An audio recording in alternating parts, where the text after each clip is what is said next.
And on behalf of my colleague, Mayor Pro Tem Gonzalez, who is here, and all of the Coachella City Council, we want to welcome the Governor of the State of California, Governor Gavin Newsom, to this beautiful city of Coachella. In many parts of California and the nation, there exist rural and suburban communities that look a lot like Coachella. These communities are made up of people of color, brown and black folk, the poor, farm workers, and everyday working class Americans and immigrants who, throughout this pandemic, have not been able to shelter from home. We know the statistics in these communities as it relates to infections and mortality and poverty, and the outcomes have been devastating.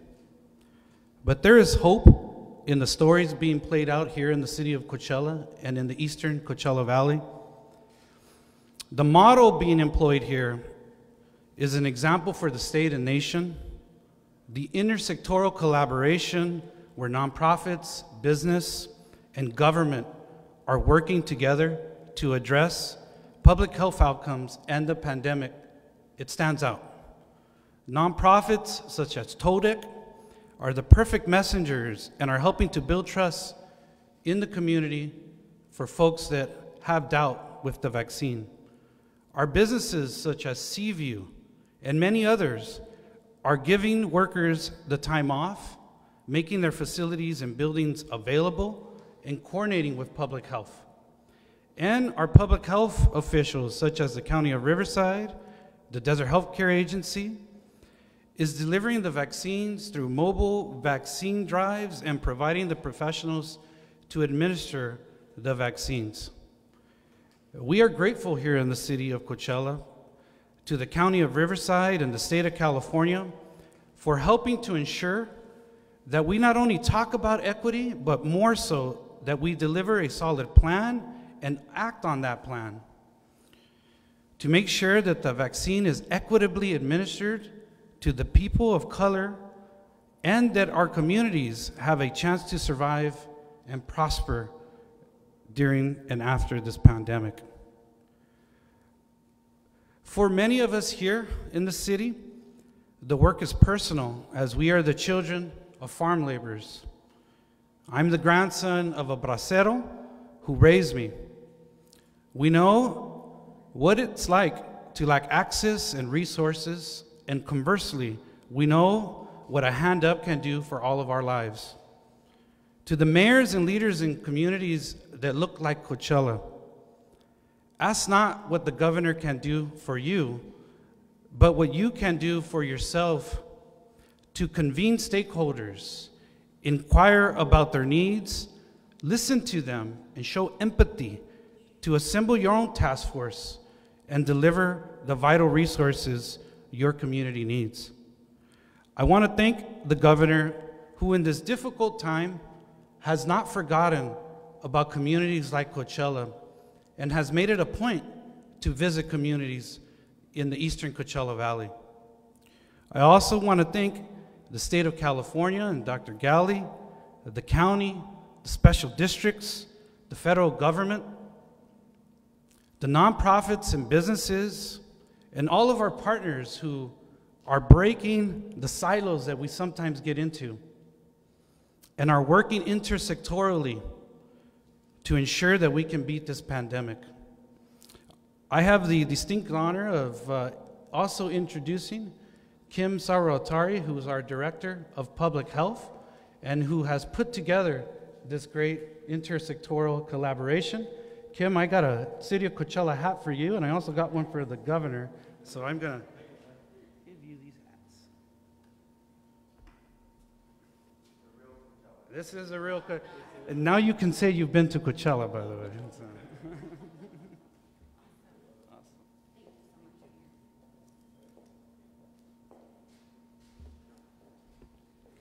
All right, good morning, everybody. Kim Sarawatari, Director of Public Health for Riverside County. And I'd like to start off this morning first thanking Seaview for hosting us today and for making this event possible so that we can vaccinate farm workers where they are, where they're working, and make it easy for them to get the vaccine. I also would like to thank the governor for being here. We are so excited to be able to showcase the work that all of our collaborative partners are doing today, and show the governor that not only the city of Coachella, but the whole county really comes together so that we can wrap our arms around our vulnerable communities, make sure that they have the support that they need, they're getting the vaccine, and we are prioritizing them. I also would like to thank Mayor Hernandez and the city of Coachella for hosting us as well. I have the good fortune of being able to talk with the city council there on a regular basis, and they are very, very committed to making sure that their community gets vaccinated, gets information, and that they stay as healthy as possible. So I want to spend just a minute talking about our collaborative and some of the work that we are doing out here in the eastern Coachella Valley, as well as actually throughout the county. So this collaborative started as an idea, and we reached out to the Desert Healthcare Foundation, Dr. Barzaga and Alejandro, and talked about how we could bring together community, how we could bring together faith-based organizations, and really serve the people that need the assistance, right? Really reach out to community and meet people where they are. And so Dr. Barzaga said, I'm in from the very beginning. We identified community-based organizations, got them involved. Luz from TODEC, we have Alianza, we have Lideres Campesinos, we have Visión y Compromiso, well over a dozen community-based organizations that are regular partners with us, as well as the Archdiocese of Riverside and San Bernardino counties. And we have a very strong collaborative. So we started with education and outreach, going out into the fields. The growers have been extremely generous, allowing us time to do that. Growing Coachella Valley has assisted with arranging that. So we started going out into the fields, talking about what is COVID-19, how can workers protect themselves. And then we started with our testing outreach efforts. And so we literally had people out in the fields, TODEC, registering people for testing, conducting the testing, getting results back to them. And then we increased our sphere of influence, and we added a piece where anybody who tested positive, the public health department let our partners at Visión y Compromiso and El Sol know. They reached out and provided the social supports for these individuals so that they could stay home and quarantine or isolate when they were sick, and their families could quarantine so that we could try to get our arms around disease. And now that we're into the vaccination phase, same thing, all of the community-based organizations and faith-based organizations coming together to deliver vaccines out where people work to make it as easy as possible. We know that it's not easy for the farm workers to get out to our mass vaccination sites that are fixed sites. They don't have the flexibility with time off work. They don't necessarily have computers at work. So again, Luz and her team from TODEC are out in the fields registering people, answering questions, and making the vaccination possible for our farm workers. I think importantly, our Eastern Coachella Valley Equity Collaborative recognizes the disproportionate impacts of COVID-19 on our population.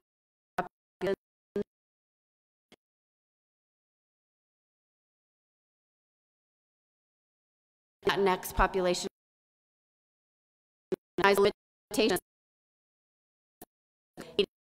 speakers. Before I begin my remarks, I'd also like to acknowledge that we have a really amazing partner with us here this morning, and that's Tribal Chairman Daryl Mike with the 29 Palms Band of Mission Indians, who from day one has been committed to COVID-19 testing on his site in partnership with the county, our FQHCs, and just wanted to recognize his presence as well. I also want to recognize Councilwoman Josie Gonzalez, who also is here with us. We also have an elected official from the College Board of the Desert, V. Gonzalez, who works with our children after school programs that from day one they've kept feeding our children and their families during this pandemic. And lastly, and it's been mentioned time and time again, the Desert Healthcare District has played a critical role in the efforts that we're highlighting today, and an elected representative. Thanks to the expansion of the healthcare district, thanks to everyone who's standing here who made that happen, Leticia De Lara, who represents this area. So I just wanted to acknowledge their work in this effort. Mr. Governor, we are here in the beautiful Eastern Coachella Valley, and it is a community that intersects with the Imperial County and the Palo Verde region that really is responsible for feeding the entire nation. And I know that my colleagues from the Central Valley and the coastal communities up there will take the credit that they are the breadbasket, right? And so I think there's enough room for all of us to be the breadbasket that feeds the nation and if not the world.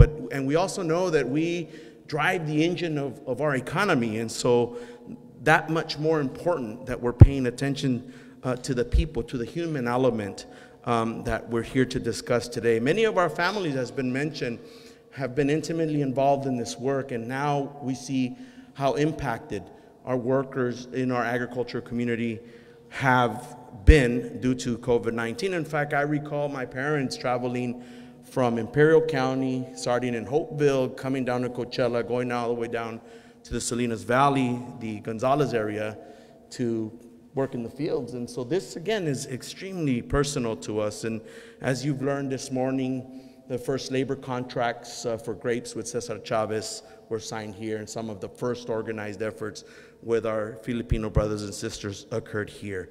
So this is a very historic and symbolic place in the state and the nation for us when it comes to agricultural communities, agricultural workers, and what we're here to discuss today. Much has been said about equity, and I think that it's important, Governor, when we talk about a California for all, we must implement the issue of equity in everything that we do when we're talking about investing in clean water for our people in Coachella Valley or Central Valley, when we're talking about housing, and when we're talking about now the distribution of the vaccine for COVID-19. Equity has to be front and center of our strategy in order to address this pandemic that we're facing and the disproportionate impacts. Governor, you know the statistics, 800,000 plus workers throughout the state that work in this industry, and you also know how impacted these communities have been. You also know that the Imperial County, Riverside County, Palo Verde communities are some of the poorest areas in the state, and we have to double down when it comes to our investment in this region, particularly when it comes to building up our healthcare infrastructure in order to avoid the type of impacts that we've seen with COVID-19 today. But we also know, because the data doesn't lie, that today, those who work in the fields, those who work in our restaurants, those who handle food, our grocery stores, have disproportionately seen the brunt of COVID-19. And so as we build out this vaccination infrastructure, because we are preparing throughout the state and specifically here in this region, this is the beginning of a lot more work to be done. We are building the infrastructure as we prepare for vaccines to come. We need to be intentional with that supply of vaccines. We have to be intentional with the vaccines that come to California so that we can curtail the spread of COVID-19. Let me give you an example. In Imperial County, we're getting 1,200 vaccines a week. Well, there are double the amount of people getting COVID-19. And so we're never going to solve the problem until we actually begin addressing vaccines to those who are spreading COVID-19, which are the workers in our fields. But I know that there are better days to come because the federal government is stepping up, the manufacturers are stepping up, and the alignment within our governmental agencies is here. We have friends in Washington, D.C. that are helping us ensure that California and its people are front and center when it comes to addressing COVID-19. And so I'm excited about that, and I'm really excited again to just recognize the collaboration, and I know the mayor uses the word, and I think he learned it at USC, the intersectoral, collaboration that's happening between government, nonprofits, tribes, right? Our federal, state agencies, our community-based organizations. It was mentioned earlier, Luz, thank you for the work that you're doing. And the state has a tremendous amount of trust in you and in the work that you do to reach our hard populations, our folks, right? Here in our communities, the Department of Public Health for Riverside County, you've gotten the good, the bad, and the ugly during this pandemic, and we want to just recognize the good today that you're doing. The first county in the state of California to implement a vaccine for farm workers today. Thank you for your work. And Supervisor Manny Perez for your leadership. I know it hasn't been easy during this time, but thank you for that work.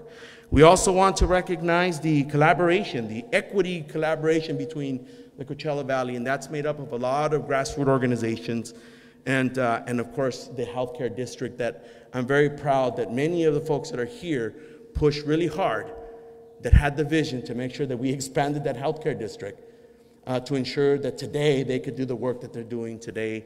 And if there's anything that we should be proud of, was that effort that's making a difference in the lives of many people today, and we're going to see that today.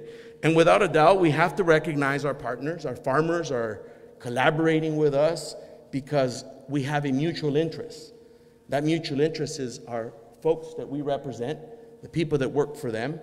We need healthy people for healthy economies, and that's extremely important, and so we thank them and recognize them.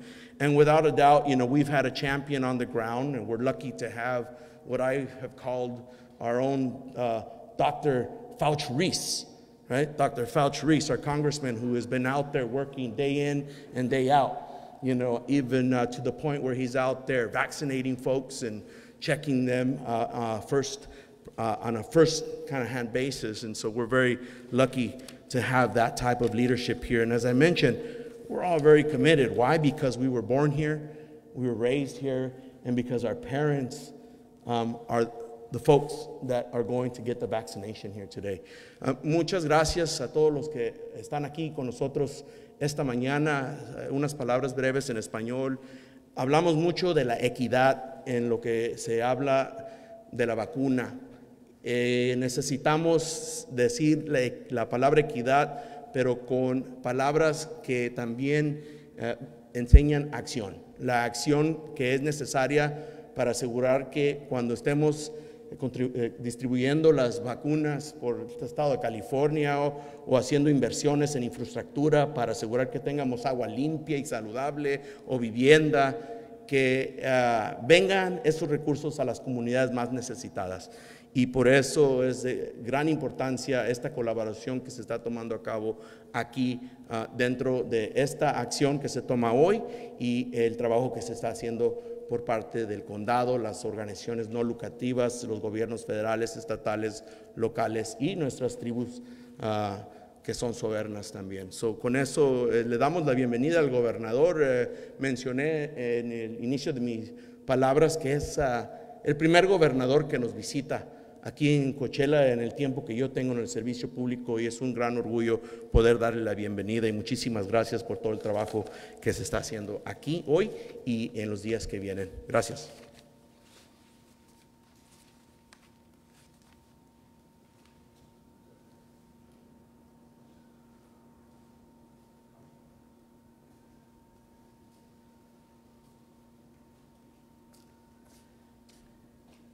Thank you all for being here.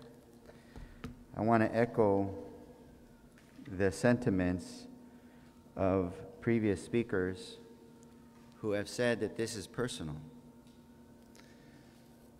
I want to thank the governor for being in my hometown of Coachella, something that we have never seen before in my lifetime and I think in our history. We have had other local elected representatives who have never stepped foot here in Coachella with farm workers. Most national or state elected individuals go to Indian wells, into fancy country clubs, with very rich and powerful people. But not this governor.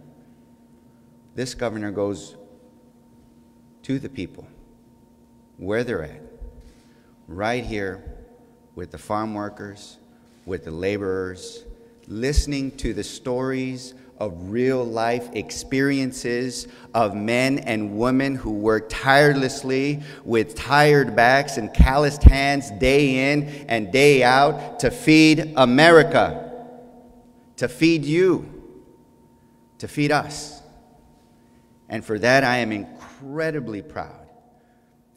And I want to thank the governor for taking the time to visit Riverside County here in the Coachella Valley area, and specifically in Coachella. I'd like to thank the governor for his decisive leadership throughout this pandemic.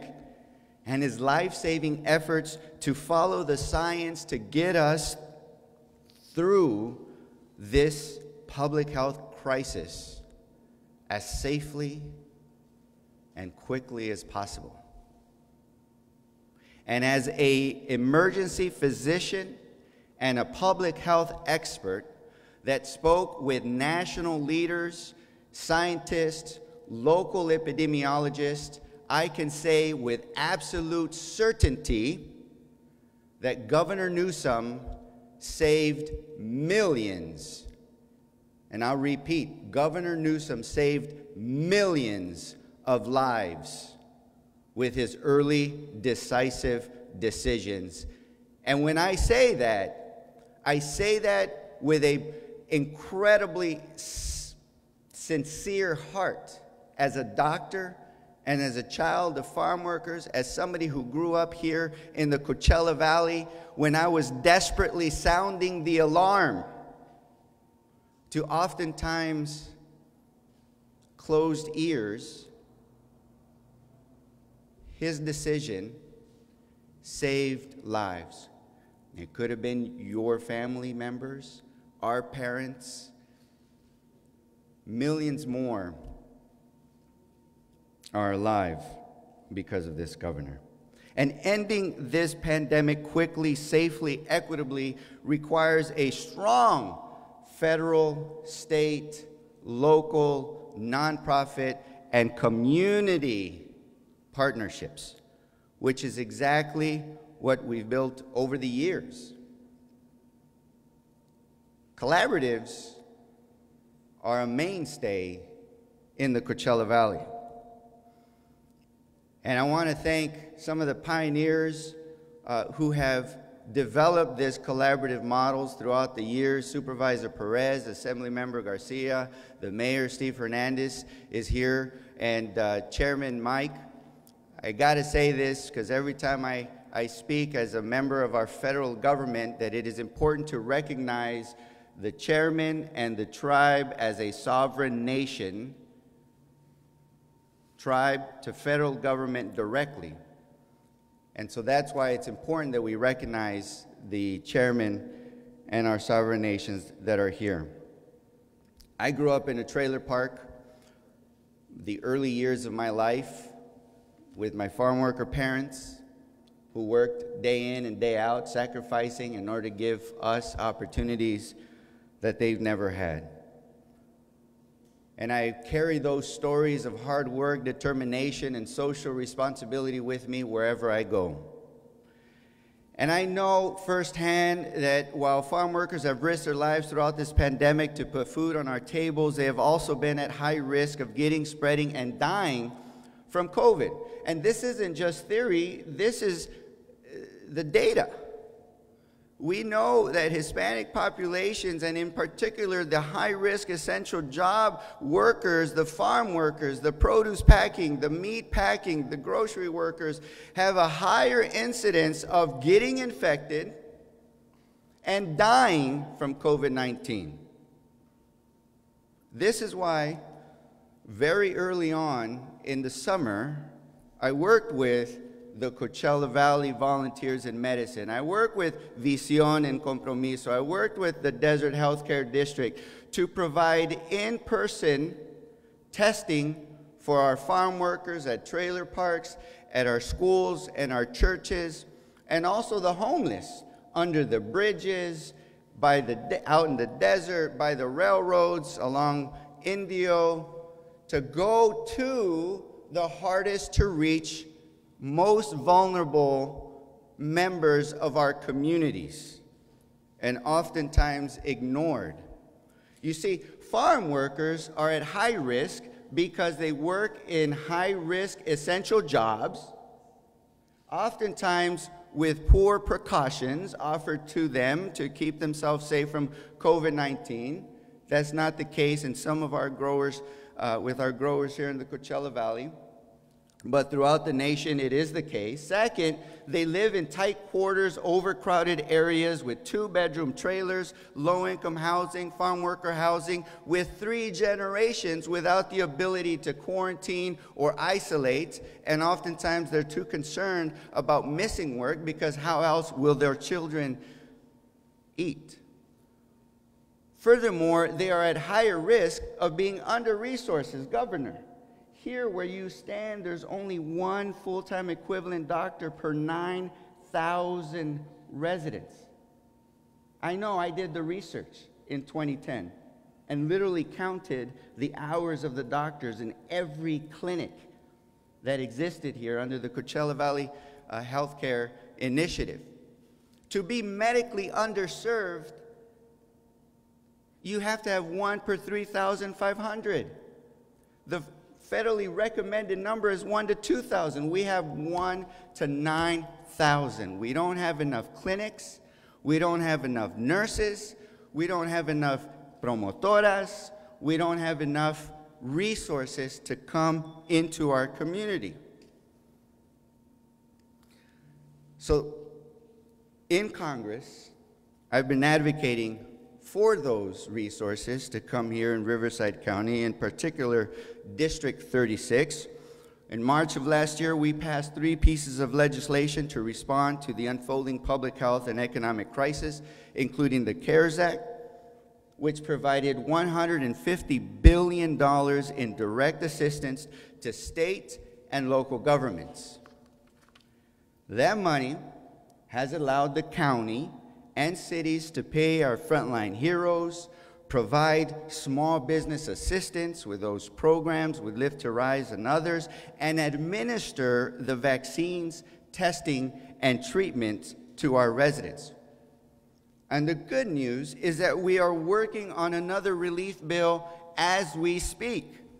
We just passed a multi-billion-dollar package from the Energy and Commerce Committee, where I am a member of, and we also are advocating for $350 billion more in funding assistance for the state. And I know that makes you very happy, Governor, and also Supervisor Perez, because those are the monies that will come into the state, into the counties, and in addition, direct assistance to the cities, like Palm Springs and Desert Hot Springs and others that have taken a big hit during this pandemic. And I am pushing for this money to help state, local, tribal governments that have faced higher costs and lower tax revenue during the pandemic, so that Riverside County and our cities aren't forced to make deep cuts, so they can continue to provide the assistance that the healthcare district, that Luz Gallegos and Todec, so that the other nonprofits can get some of those assistance, so that we can keep our teachers in the classrooms working, our firemen and our police taking care of our communities. The relief bill also includes $20 billion in investments in equity vaccination programs, precisely to fund initiatives like this, with mobile health clinics, worksite inoculations, collaborations with community health workers, promotoras, and nonprofits to help tribes and territories address their needs as well. This funding is key to help our federal-state partnership to provide resources to our hard-to-reach communities, resources like the state-federal partnerships with community vaccination centers like the ones in Oakland and East LA, mobile vaccination units, increased community healthcare sites, and investments in health services in tribal lands. And I'm proud of our strong state-federal partnership. Your office has been great to work with. The State Department of Public Health has been working closely with us in bringing in FEMA resources initially, in making sure that we get vaccines into our county and into this district, and I look forward to our continued collaboration to ensure equitable vaccine distribution that prioritizes high-risk individuals like farm workers. So you go to where the risk is at. Equity means to prioritize the resources where the highest risk exists. It's so simple. So when you have high-risk individuals of getting infected or dying from COVID-19, you prioritize those resources in those communities. Equity must be in the forefront, not only in the legislation, but also in the administration of vaccines and COVID relief all over our nation. It should no longer be an afterthought, and we should no longer act surprised when there are disparities in equity, disparities for those that are highest risk of getting infected and dying, and yet they have the highest risk of not getting the vaccines. This model is good. This model has been something that we've been talking about for a long time, since the summer. Go to the site of highest risk, workplaces. Go to the site of highest risk, low-income housing, farm worker housing. Work with community. But we need the resources. We need the vaccines. We need the allocations, even within the county, into these communities, and we're going to push to get them. The retail pharmacy program is a good federal program. Equity means that they are offered in the hardest hit communities first. Open to everybody.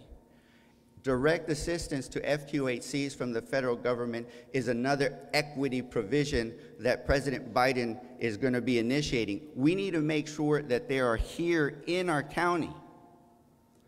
Con eso les quiero dar las gracias a todos que están aquí. Les quiero decir que el gobernador Newsom ha hecho un buen trabajo. Estoy muy orgulloso con él, porque él, con su decisión decisiva en los primeros de la pandemia, salvó a millones de personas que estaban en peligro de perder sus vidas. Otra cosa quiero decir a la comunidad que habla en español, que nunca hemos visto un gobernador estar aquí en Coachella con nuestra gente, hablando directamente con nuestros trabajadores. Y eso es algo muy importante de entender, porque este gobernador no fue a los lugares poderosos y ricos aquí como otros gobernadores para sacar y levantar más dinero y fondos. Él vino donde estaba la gente sufriendo, con nuestra comunidad, con nuestra familia, a escuchar nuestras experiencias y historias, y por eso yo estoy muy en favor del gobernador y con todo lo que ha hecho durante esta pandemia. And I think that the next speaker is going to be Supervisor Perez. Thank you.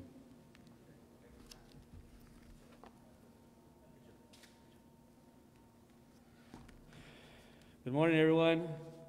Buenos dias.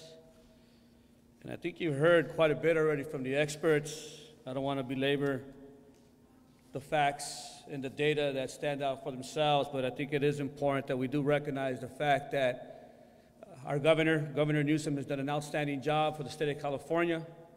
Obviously, there's differences of opinion, but at the end of the day, the way I see it, this man has stood up for us, for the underserved, and we need to do our part as well to stand up for him. I want to thank the Seaview Packing family for allowing us here today, and all the other ranchers that are also collaborating and coordinating with the County of Riverside and with the nonprofit organizations, with the Desert Healthcare District, and ensuring that our farm workers are vaccinated. I understand that today we're going to have about 350 vaccinated, but we've had over a few thousand already vaccinated through this model of ensuring that we go out into the communities, the grassroots organizing on the ground. That's where I see the equity as well coming in, is that we're actually in the community, that we're actually in the fields. And TODEC, with Alianza and Bison en Compromiso and other organizations, are doing just that. I appreciate that work. We all do. And it's a pleasure to have our governor here. And it is right. Everyone has said it already, that he is the first governor to ever visit the city of Coachella, and obviously our county of Riverside is honored to have them. And I also just want to say, I want to put in a plug for my county board of supervisor colleagues. We don't always see eye to eye. We have 2 Democrats, we have a Libertarian, and we have 2 Republicans. And it's been a struggle. Earlier we were talking, Governor, when we were walking, and you were mentioning that you want to have a conversation maybe one day in the future as to how my experience has been. It's been a struggle. It's been a tough one. But I also want to say we're continuously pushing for the resources. We're continuously pushing for the political will to recognize that we need to come out here to the areas in which people are really struggling and suffering. And so, little by little, we've been turning that corner, and folks have been working with me, and I just want to say thank you to my colleagues on the Board of Supervisors that even though sometimes we're struggling and duking it out, at the end of the day, they saw this as an important effort, as well as our County Department of Public Health. Dr. Young, Dr. Kaiser, Kim Sarwatari, thank you, and all the others that are part of the team, Brooke, Yaoska, right? Your team as well, for ensuring that we get out and we communicate and we deliver the message of hope. And earlier today, we heard from a couple of farm workers, and they were concerned in the beginning of taking the vaccine, and because of all the rumors that are out there and the misinformation that exists that's out there. Well, the County of Riverside, through our PIO and through the promotoras and Desert Healthcare District, CV Grow, all our partners coming together to deliver the message that the vaccine is effective. It actually works. And do not pay attention to the misinformation that exists out there. Now, you've heard this already, but I got to say it as well. I am very proud to be here as the son of immigrant farm workers as well. And I grew up in Cochelita, down the street, Avenue 53. And I remember throwing the newspaper out there when I was a kid, and I remember working the fields as well, alongside my mother, giving her the boxes to her cuadrilla, and stamping those boxes so that we can ship those grapes out. This is personal to all of us that grew up here. And I also, as the County Board Supervisor representing the 4th District, as well as the Chairman for the Latino Caucus of California Counties, this is very, very, very important to all of us. As a matter of fact, we've made this issue a major issue, the #1 issue for us. And we've been working with Dr. Galley and with Ana Matos Santos through the kitchen cabinet to advance that effort. And while we're speaking on that, I've always heard already since the very beginning from the media, what else can be done? Are you doing enough? Do the plans exist? Do you have the resources? Well, there's always more to be done. But I will put in this plug, and this is where I believe our congressman is very important, and others as well at the federal level. We need comprehensive immigration reform. And I also know that Governor Newsom, you've been at the forefront of that fight as well. And so I want to put in that plug because it's important that we recognize that need so that our families, our farm workers don't continue to live in the shadows. I don't want to miss any organizations. I'm going to try to list them here. Desert Healthcare District, Alianza Coachella Valley, the Galilee Center, El Sol Neighborhood Research Center, Youth Leadership Institute, the UC Riverside School of Medicine, Riverside County Public Health Team, obviously TODEC, and Visión y Compromiso, and there's probably others, but I just want to say thank you to all of you, and as well, Governor Newsom, thank you for all the funds that we received through you, to the federal government. Raul, thank you as well. At the end of the day, people always ask, what does the county do? What's the purpose of county government? Well, we're somewhat of a pass-through. Everything that happens at the federal level, at the state level, comes through us. And then we work with the ground to implement and to coordinate and to administrate so that we meet the needs of our folks. Rápidamente, muchas gracias a todos que están aquí. a todas las organizaciones que han luchado para que nosotros podamos estar aquí esta mañana. Me da mucho gusto que estamos aquí con el gobernador Newsom, que es nuestro amigo, Y como él está luchando para nosotros, nosotros también tenemos que luchar para él. No que fallar eso. Y estaba hablando con el gobernador más temprano, y tal vez después de esto vamos a comer unos tacos en Jalisco.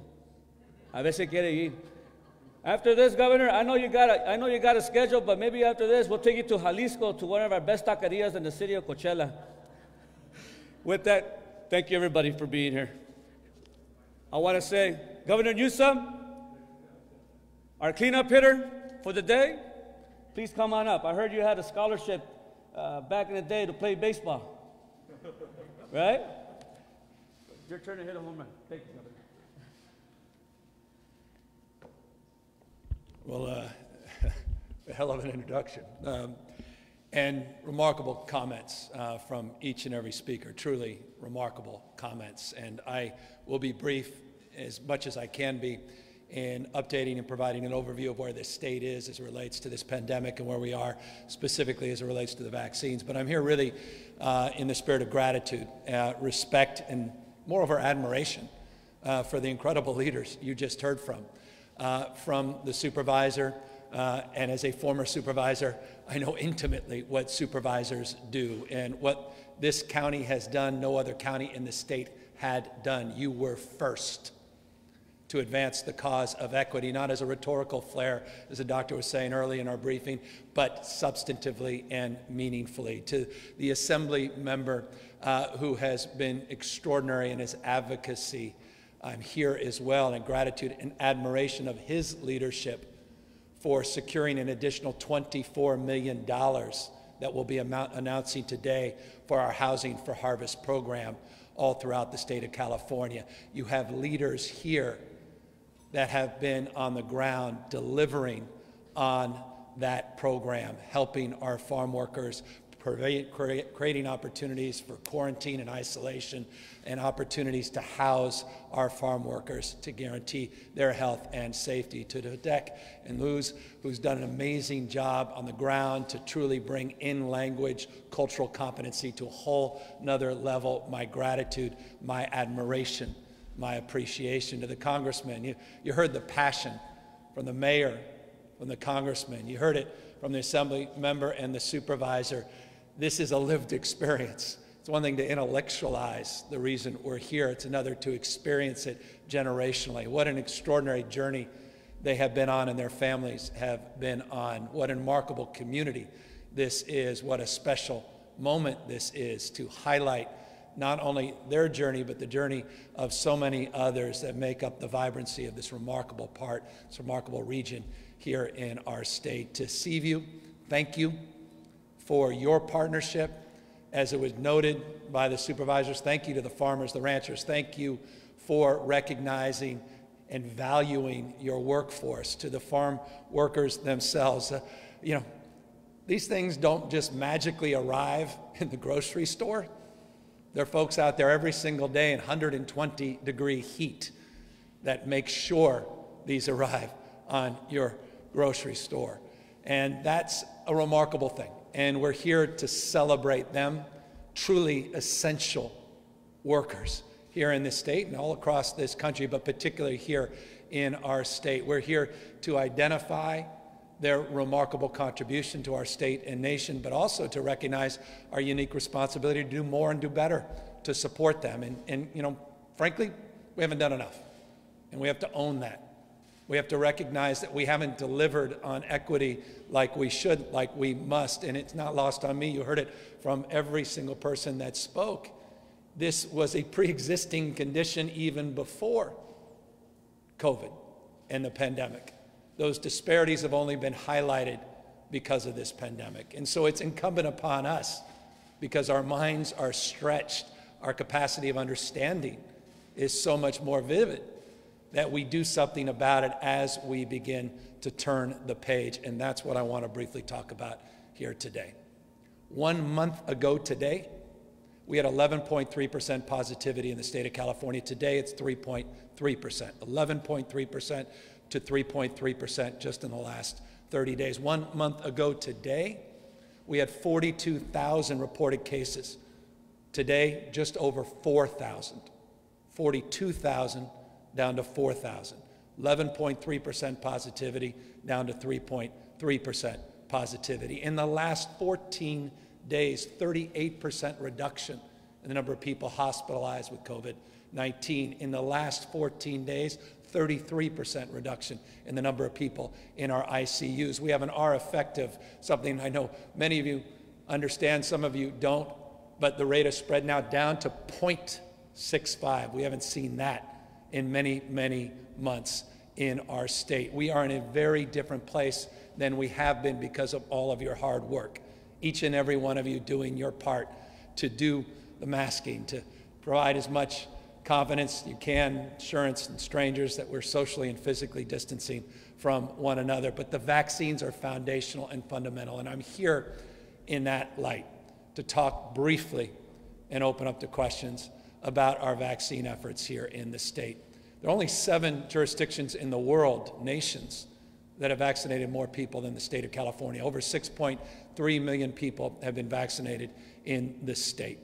We're averaging roughly 200,000 vaccines each and every day, about 193,000 over the last 7 days. 1.34 million, almost 1.4 million vaccines have been administered just in the last week here in our state. We are stepping up our efforts, not only to provide and to administer vaccine doses, but to make sure we're doing it, yes, in an equitable manner. I am here highlighting leadership, highlighting the success of this community that didn't wait, didn't talk about the way the world should be, weren't dreaming about things, but they were doing.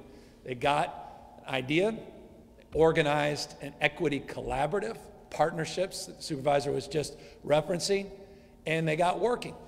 And they came to facilities like this, pop-up sites, all throughout this region, and administered where people are, recognizing that equity is not just about race and ethnicity. Equity is also about the ability to get in a car, to be closer, proximate to public transportation, to have the ability to even access a device or even understand what to do when you do access a device. You've got to meet people where they are, and it's exactly what folks are doing here on the ground. Again, the first of type in the state of California. And so I'm just here again with that respect, that recognition, and that understanding that we need to replicate this program all up and down the state of California. And here I will close my remarks just briefly updating you on where we are now going forward.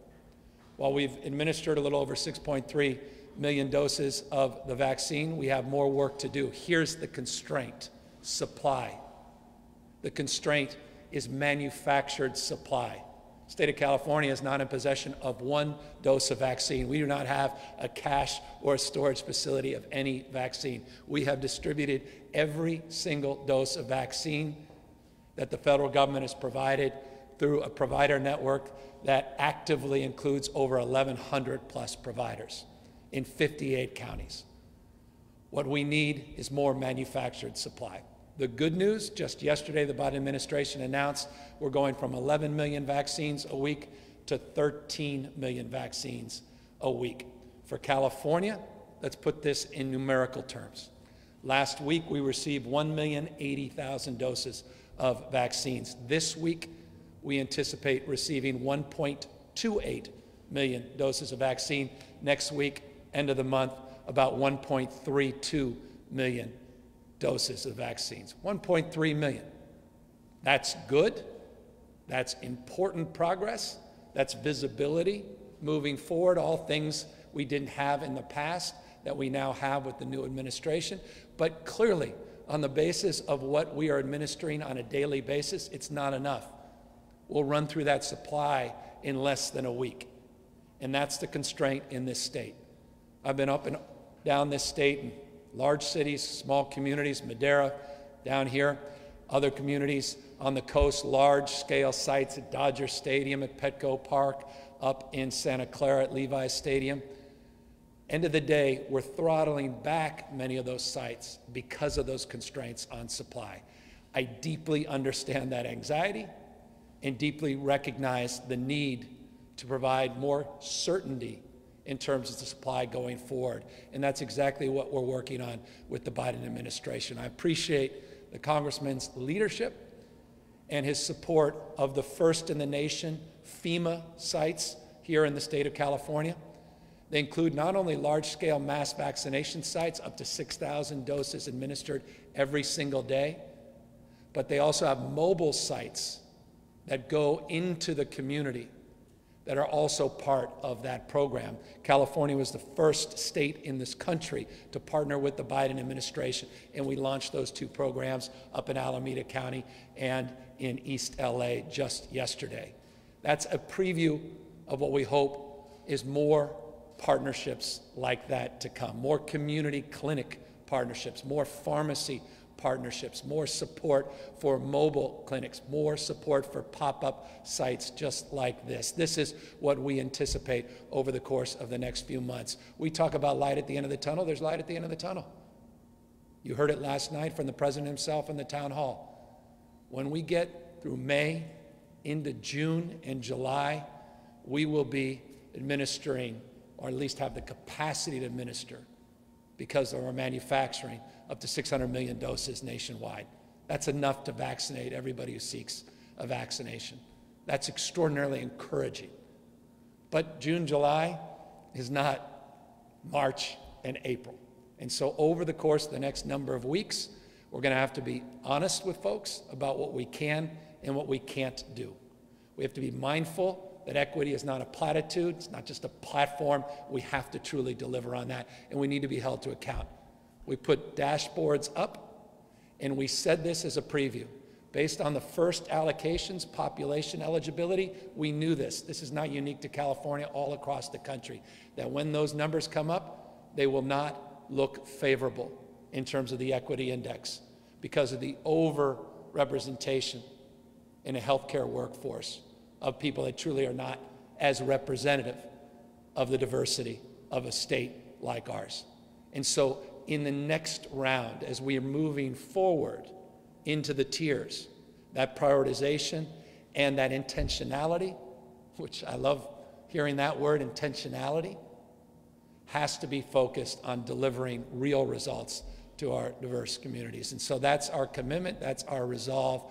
And in closing, it's also the platform we have established. And what I mean by platform, literally the platform, My Turn, a new statewide platform that allows for notification and allows for scheduling. We piloted it in LA, in San Diego. This week we're rolling it out statewide. This will provide more up-to-date transparency and data collection, data analytics, and ability to make sure that we're being held to account on these equity metrics. And so that is something I hope each and every one of you take advantage of. Go to My Turn, learn about how you can build a platform, at least gauge that platform, and fill out an application, at least learn about notification eligibility. And for those of you that can't go online, 833-422.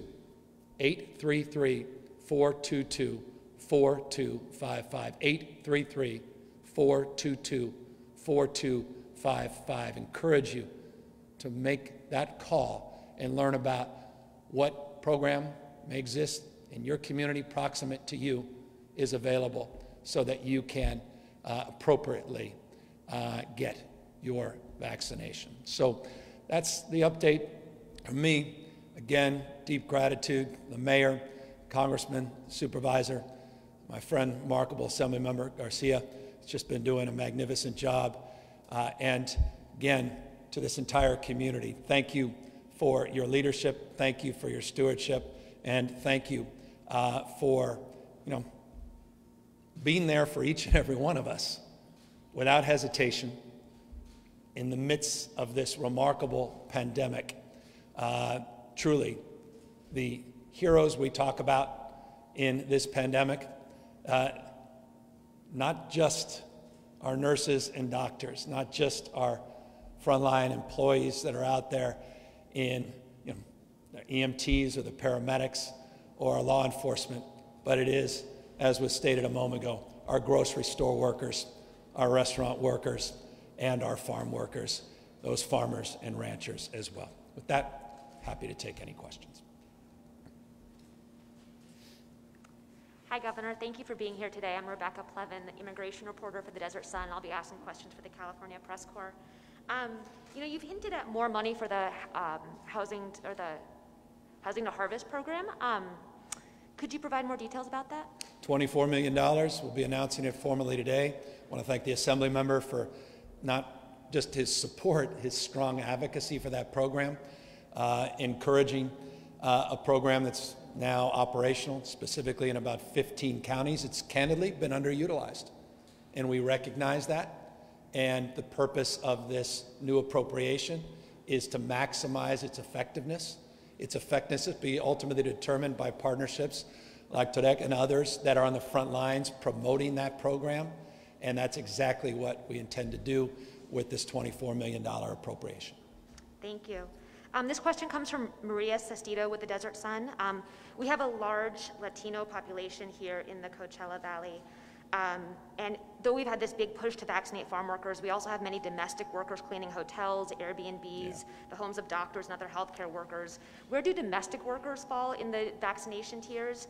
It isn't clear from CDPH's list. And what about workers who would qualify but are working without documentation? Are they disqualified? No, we are taking care of, this is a perfect example, this site, that we're taking care of people regardless of their immigration status. I want to make that crystal clear. And by the way, I want to make something else crystal clear, not only the safety and the efficacy of these vaccines, but there's no cost to the vaccines as well. People should just be aware of that as a level setting point.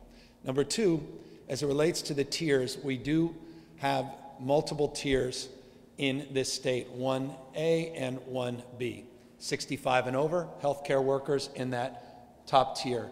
We are now in counties large and small all across the state into the second tier, and it's based upon occupational hazard that we looked at categories like farm workers, like food service workers, like folks in childcare, and teachers as well being prioritized, as it is our priority to get our youngest cohorts back into in-person learning, particularly K through 6. It is a resolve and commitment, not just our administration, but I know of people all up and down the state of California that want to safely do that. And in order to do that, we need to prioritize for our teachers as well. As more, to your question, vaccines are made available, we expand the reach of opportunities in terms of the tiers to all of these other categories. And I can assure you, we're looking forward on the basis of supply to doing that sooner than later. But the real constraint remains manufactured supply. And so we are in those first two tiers, at least for the moment, until we get more clarity in terms of allocations later into the spring and summer months. Thank you. Does the state have plans to vaccinate people who are currently detained in ICE detention facilities? Well, federal detention facilities are operated uniquely and distinctively from the state. I can only talk to you about our responsibility specifically and our stewardship at CDCR and what the state of California has done. We have little over 1,000 people that have tested positive in our state system. Interestingly, none in San Quentin. I say that because, as I've noted before to many of you, every morning I wake up, one of the first things I look at on my dashboard is the number of positive patients across the spectrum, and notably in institutions like San Quentin, where we have a population that's very vulnerable. That said, we have prioritized in our state hospital system, as well as CDCR, the vaccination of key staff and people that are in the equivalent of skilled nursing facilities that are detained as priority vulnerable populations. And we have been administering the vaccine. As it relates to federal oversight, as it relates to accountability, we're in a completely different place. My gosh, as much as day is night with the Biden administration compared to where we were just 28, 29 days ago with the previous administration that allows us more confidence that more appropriate oversight is being offered and afforded people in those federal facilities. Thank you. This question comes from Joyce Cutler with Bloomberg Law. Would you support and sign any legislation requiring additional pandemic pay, such as cities throughout California have enacted, including Coachella? I see the world bottom up, not top down. As a former mayor, Mr. Mayor, thank you, by the way, for the hat, which I'm taking with me. Not just this, if I may, though, I may have to pay for it. As it relates to localism, I've said this often, it's determinative. As a former county supervisor, as a former mayor, I appreciate and respect the role and responsibility that cities and counties have to address local conditions and make local determinations for themselves. And so on that basis, I would subscribe to that point of view, bottom up, not top down. Thank you. This question comes from Angela Hart with Kaiser Health News. She says, what is the rationale for selecting Blue Shield to take over California's vaccination administration without a bid, while not giving other entities a chance to compete for the project? We want to move expeditiously. We want to move thoughtfully as well. They're doing this at no cost to the state. Blue Shield is a network of 63,000 plus physicians in their PPO, over 370 hospitals. They operate in every zip code in the state of California. They are a logistics operation. Their ability to connect this system, the scale we need in order to get where we want to go, and let me be specific where we want to go. Instead of providing upwards of 1.5 million doses of vaccine a week, which we are currently doing, we're designing a system that can provide and administer over 4 million vaccines a week, 1 to 4 million. It's incumbent that we have the clarity and the transparency of that system, the data, the analytics, the ability in a transparent and real-time way to look at provider incentives and to look at that network at scale and scope. Blue Shield was uniquely qualified to do that. Thank you. This question comes from Jackie Botts of Cal Matters. You said in your presser yesterday that you'd be announcing the budget deal on your Golden State stimulus proposal today. Can you please help us understand how much money will be going to whom and how soon? And will there be larger payments for undocumented workers who file taxes? So what I said yesterday, that's one component of what I said. I said we were looking forward to a joint statement, which will be forthcoming with the legislature on an agreement that included, among other things, a Golden State stimulus, that included, among other things, the $24 million that we just announced on the Housing to Harvest program, that includes, among other things, billions of dollars of small business grants targeting our most vulnerable small businesses up and down the state. Grants, not loans. Building on the successful program we launched in November, December, where we've already provided 21,000 grants, 10+ thousand more this week, another 10,000 next week, and with the billions of additional dollars, we will have the capacity to provide for tens of thousands of additional small businesses, nonprofit, and cultural centers, grants from $5,000 to $25,000. The details of all of those proposals and all of those agreements will be forthcoming this afternoon. Thank you. This question comes from Taryn Luna with the LA Times. You've said repeatedly that California does not have enough vaccine to inoculate school staff before they return to the classroom. We know that roughly 200,000 school staff serve grades TK through second in California, which would return first. Yesterday, you detailed federal vaccine allocations of over 1 million doses a week to the state through the end of the month. Why are you refusing to vaccinate even 100,000 school staff per week now if it helps reopen schools for children? No one's refusing anything, so the frame, respectfully, I reject. We are providing priority. In fact, it's been the case for many, many weeks now. Prioritization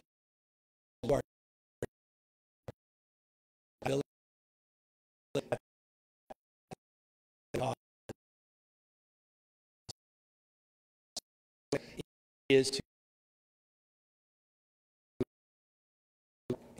terms like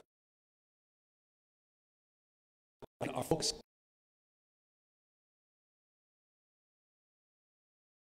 advance very, very shortly, including not just the prioritization to our teachers, which we value and we've afforded with flexibility based upon supply up and down the state for a number of weeks now, but also $6.6 billion that would address the issue of learning loss in an equitable frame and manner, and address the legitimate safety concerns not just our teachers have about returning back into in-person instruction, but also our cafeteria workers, also our janitors, also folks that are driving our kids to school and back home, our bus drivers. And so we're trying to address all of that as part of the negotiation with the legislature. Thank you. And then this is a non-pandemic question from Janet Wilson with Desert Sun. Do you support the fracking and steaming ban bill that was introduced this morning by 2 state senators? It would also mandate a 2,500-foot setback between oil operations and homes, schools, and prisons. God bless, forgive me. I'm really honored to be here. I was incredibly pleased to have the chance to meet with some farm workers, one who's about to get his second vaccination, another that's about to get his first vaccination, remarkable nurse that came all the way from Miami to help support those efforts. That's been my focus this morning. Humbly, I submit I have not read what was introduced apparently a few hours ago, any legislation, so I'm unable to comment on it until I have that privilege. Thank you so much. Appreciate it, and thank you again for the privilege of all of your time, and just again, let me just express my absolute gratitude and appreciation for these remarkable elected officials who, again, are not just dreamers, they're doers. They get it, and they're getting things done. We're really honored and proud to be here in the Valley, and thank each and every one of them for their incredible leadership. Take care, everybody.